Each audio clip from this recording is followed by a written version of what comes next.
میوانکی من هیا تماشاوان هجاب بیگو ما نهل بجارتنین ترکی هر چند نافخویی جی گلک گرنگ بین لیل در دوره جی بطایبتی لنافچه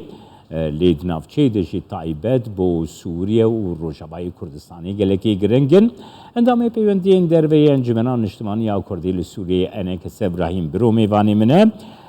سلاف بوده که ابراهیم که ابراهیم نها هل بجارتنین ترکی ای وی جاری يعني آن 28 هل بجارتنين بارلمانتوي وهل بجارتنا سر كوماريا تركي وكي جرنكترين هل بجارتن ديروكا تركي تينا بنافكرن قالوا جبو سوريا تشاوايا روجاباي كردستان تشاوايا جرنجيا في هل بجارتني نرخاندنا تبقرم كيبرا روجباش كاك جمال براستي وقت چاوا لهندره تركيا اف هالبجارتنين قلكي گرنگترين هالبجارتنن هر وها جبو سوريا جي هالبجارتني تركي بلكي نكيمي هالبجارتني امريكا گرنگن يعني تاثيركي قلكي مزن جبر يعني انهاد هندره هالبجارتني تركيا ده چند مهداوي روشا سوري كد بازار سياسي ده بتايبت پنابر سوري قل تركيا رودنين هجماركي بهتري 3 مليون ونيف سوري لتركيا آلية اوبوزيسيوني بخورتي يعني استثمارا اوي كرن لدجي هبونا خلقي سوري پنابر سوري لتركيا إيجاري هر يعني تركيا جي وقت دولتكي باندورك وي قلكي مزن لسوريا هي هم جاليكي دي سينوركي دريج هم جي هبونا خلقي سوري الويدري هم جي هبونا هيزن عسكري تركي لهندري سوريا دي او تفدي يعني نخياي كاروجي بين اوي چاوا ببي يعني ايرو حردو آليه هالبجارتني حكومتا نها ياغو رونشتني چار آلي دكي لسر لهفهاتني برجيما سوري رج آلي كي دي و اوبوزيونا تركي جبري هالبجارتني دي بدنگكي بلند بيجي اما دوي ام و رجيما سوري لهف بكن و پنابر سوري وگارينن اف آنها ترسكي مزن دناف خلقي سوري چه دكي چه خلقي يعني 3 مليون نيف خلقي سوري قل تركيني چجي يعني هجماركي تسر 4 مليوناره يگو لآليه دوري اوبوزيسيونيني او جي تاثيرات تركيا الويدري هي نفوذ تركيا الويدري هي هجر جوهرتنا مفاجاه سياسات تركيا تشيبه وروشافان خلقانا تشاوبن انها جبر ولوجي يعني بهترج حر خلق كيدن خلق سوري ل و روشه دنارن جاليه دجي جبوي يعني كردستان سوريا جار كيدن او تاثيرك قلكي مزندكي يعني امدزانن هيزن تركيا علي اوبوزيونا سوري عليين چقداري سوري كرن لهن دورا تاثيرك وان هي كا يعني او جار كيدن حكومتا گونها تركيا وريفه دبي اردوغان وجاركي دب سركوي هگر بسركوي اوي چه پروژاي وجبو دري هبه و تهديدات وركي دبكي يانجي اوبوزيون بي و كاربج و دري دركوي و چاوا او دورانا بريفه ببن اوايا قش انها دروشكي نگلكي زلال دي كي ابراهيم جخوا او مجارين سركي كو باندورا تركي لسوريا يعني د غريداي بيونديم سوريا را هر وها غريداي روجاباي كردستان و مجارين سركتا اني زمان نها غير ام دسبيك دم مجارا پنابرام بگرن نها هر دوالي شي وكي انجام گلكش هف دور فكر ناكن لآليه كي اتفاقات جمهور بيشتيكو مجارا پنابریه لترکیه با اوایی که برفراحات روژوه هف پیمانیا جمهور جید بیجه ام دی وام پنابرام وگرینن لگریدای پروسیا پیوندین می سیاسی لگر رژیما شامه جخوا جالی خواه اتفاقا مالله دی بیجه ناف بینا 2 سالان ده امی وان حمیاب وگرین افيك دكاري تشد باندوري لسوريا بك كك ابراهيم نها 3 مليون ونيف انسان تفجرين ويدري و دناف بيبنديه كي باش بشامي ربي شد بي بسري با انسان بله حرتو آلیجی وقتی وی تشتید بیجن حرکتی برنگکی نزیکی هفجید بیجن امی خلک سوری وگرینن دریا پیوندیه به حکومت شامره او تشتکی پروپاگاندا کیش بو هلبجارتنیه او روشکی گلکی گرانه مزنه هجمارکی گلکی مزنه نولو بحسانية ويل برجيم أسد دانستندنا كي بكن بيجن دخل كي قوى درباسي جمقوا كي يعني يا سركة رجيم أسد تحاضر بونا وتنا وخلكي فقريني أو خلكايا هم خدمات جردوين هم آرامي دوي هم أو دوي يا دي يعني جالينا في دولتي جي يعني حركز دزانه آرامي سوري دتنهي هين تشتكي چاره سريك سياسي نهاتي ديتن اف خلقانا پنابر بونش بر شرق دسوري چه بويه باجار و گند هاتن خراكرن خلق هاتن كشتن خلقش بر وي رژيم بازداي جبر ولوجي تاني آنها ده هلبجارتني ده تي خويا كرنگ اوي ده دمك نيزيك ده او نيزيك بونا بحث دكن آليه كتن هلبجارتنا ده بحثا 2 سالا دكن مثلا اوبوزيسيون او بخوتي خويا كرن قف تشتكي آلي كاريك ناف دولتي جردوي يا دوي چاره سريك سياسي توائي لهندر سوري چه ببه هر كسك وگر دورا خواه ينجي او چاره سريك هن جارا بحثي دبن انو دوري دبن دستي اپوزیسیون دویه گود بن دستی قصده ده اولوی داره و دوره کی آرام چه بکن و او بکن او تجاری نچاره سریه يعني بتايبج اوروبا دزانه هجر دقتكي مزن لبنابرا ببه او دريكي جلكي مزن يه بنابريه لسر اوروبا وبه و تركيا نكار ويدري كنترول بكي ونا اوروبا جكار كنترول بكي انها يعني ولاتن اوروبي تفد جافديريا روشا پشتي هلبجارتني دكن چاوا او يعني د آليه سياسي د چاره سري كي جبنابري سوري بينج بر بنابري سوري الولات دجيد بالمترسيه ده نتني يعني نتني تركيا يعني للبنان لأردن لهريما كردستاني لمصر لحمدرا يعني كيشك هيجبو بنابري سوري إجا وقتي دولتك وقت تركيا ياغو هجمار هري مزنج بنابرا لي چاره سريك بي تخطيط بي چاف ديريانا في دولتي بكي او ببي يعني مشكلة بتايبت اوروبا رج بر نزيكترين دور ياغو خلق بري قو بديني امزان دريه ولاتي عربي تبدا يعني بيشيا سوريا قرطية تاني هجر خلقك نچار بقاچاغي بچرنگي بتوائي يعني برنگكي بحزارة بمليون خلق بري خو بدن سينور اوروبا پیوندیم به رژیم شامره که ابراهیم و باندوراوی بتایبتی لسر اپوزیسیون سوریه او جهین کو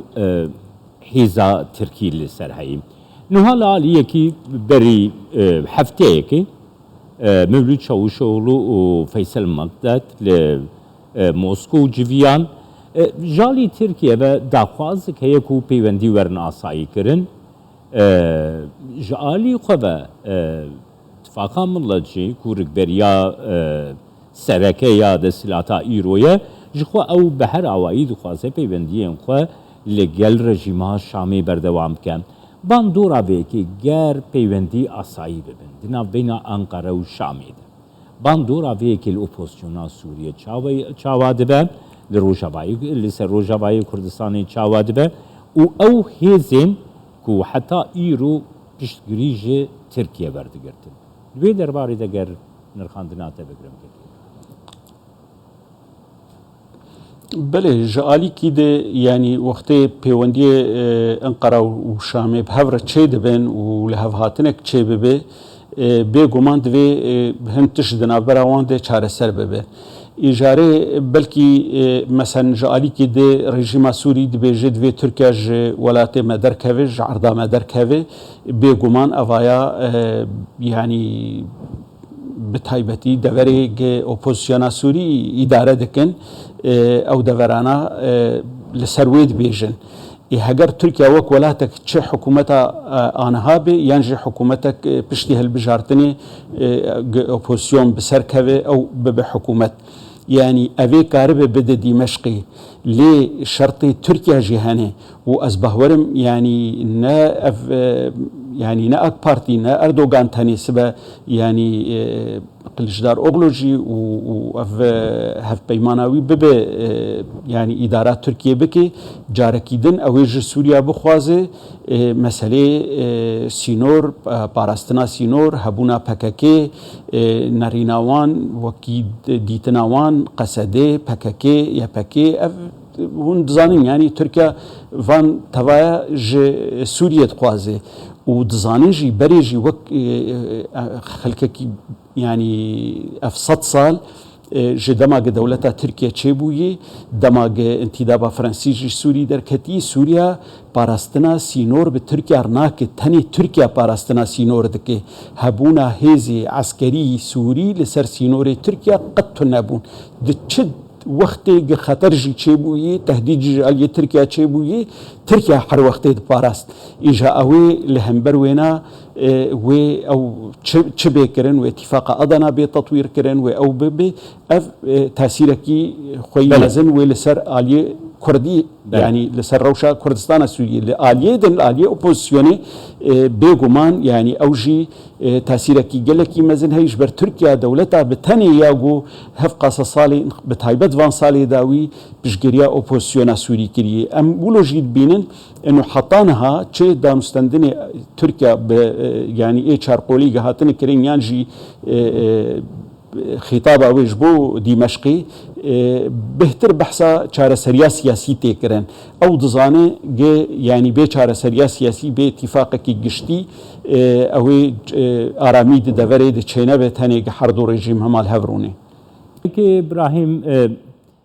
نها چاره نویسا اپوزیسیون سوریه گوهرینا دستلاتی دی باندوره که لی بکه یانجی گلو گوهرینا دستلاتی ودکه کو روشا پیوندیم به سوریه رژی ریا کدن ور بگره و درباره دگر دیتناتا بگره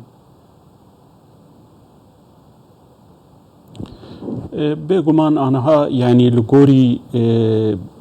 يعني تشتي قبري هالبجارتنا تشيبو ام دزانين يعني حكومة نهاية تركي دسهلات نهاية تركي دي بيواندية چارقولي دي جبو وكي دبيجن يعني جبو الهفغاتنك تشيبه و چاره سريك تشيبه او مسألة سوري بتهوائي چاره سر ببن آلیه دنجی آلیه اپوزیونی ولو دبیجه ایمجی د نزیکترین وقت پیوندی به دمشق بکن و ام وان مسئله سوریا چاره سر بکن او تأثیر کی خوبه هبه يعني هجر آلیه يعني اپوزیونی بسر که و به گمان و يعني بالدولة عرب نافنديره بهتر تيكليا بك يعني او تأثيرك بيكسر يعني ببقديه اوبوزيسيوني وكي تجربكي 10-12 ساله انها اوبوزيسيون لتركي او وتأثيرك هبه يعني جوهرتنا دسهلاتي لتركيا بيغمان او تأثيرك خو لسر اوبوزيسيونا سوري هبه لي او مترسيه باللز از باور ناکم يعني جبر هر گریدای يعني آلیه اپوزیسیونی جیب سرکوه تکلیه لگل امریکا لگل اروپا دبه هنکی باشتر به يعني آنها ام دزانين يعني ایرو مدیا اوروبی امریکی به هشکره بشگیریا قلشدار اغلود که تاوی يعني آروسی جی بهتر آلی با آلیه اردوغان آلی کاریه دکه ایجاره او تشتا هان بگمان و تأثیر کی امریکا هبه تأثیر کی اروپا هبه گنه یکسر او لگل رژیم شامی جبر آنها امریکا هیدی جارکیده پشتی افنزیک بنا ولات عربا و وگراندنا سوری کمکارا عربی هيدي كونغرس امريكي قوانين دردخينه اداره امريكي ياغو هنكي سوريا باشغو كربو جاركي دن يعني دوسا سوري بده پیش و بيجي نرازي بونك ما جوان نيزيك بونا هي بيغمان او تشت الاليه تركي جي بكرن تركيا انها بهتر يعني وك دولتك خرط لدفري وتكليه هم بامريكا وك بشك جناتو وولايات اوروبيه وهم جي لالي كيدن تكليه وين خرط بروسيا وبايران والصين ري او تفدي وتاثيرك بكي و اولاتانا داخوازكي بكن جد سلاتانه هجر جوهرتن تشيبو او لزنه كرن لسر يعني حساب خلق سوري جبر و بب مشكلك جي تواي الدنيا يره كيك ابراهيم نها هم دستلاتا تركي هم جي اوبوزيونات دبي جيكو بيشتهل بجارتني بولاتين جيران ره ام دي آلوزيين خبكنا صفر دانوستاندنين ديالوجين لقال دستلاتين باولاتان جيبكن قالوا افيك سيراوي لسوريا شوادبه طيبتي بنابرين سوري يقولوا وان ولاتانا وقراندنا وانا اشترى بيج دركفتنا حيزين تركيا سوريا بطيبتي اوجهين كدبن كنترولا اوبوزيونا سوريا از بهورناكم يعني تركيا سوريا دركه ولو بيجي شرط مرجويجي تحقيق ببن يعني راستا انها قوتن لسر بنابراي ل روش نا او تانيه هبونا هيزن تركي لدفرن سوري دي يعني چل باجارن كردي بن چل باجارن دني سوري بن او تشتايا هجر تركيا قارب دي رجيما سوري مقابل وسوريا چه بده تركيا يعني رجيم سوري بهبونا امريكا بهبونا ايرانيا بهبونا حزب الله يعني كاري يعني ركفتنا بك دنافخو ودولتي جيران ده يعني چقاس دولة يعني چقاس تركيا بخوازه يعني بسوريا نيزك بونكي بكي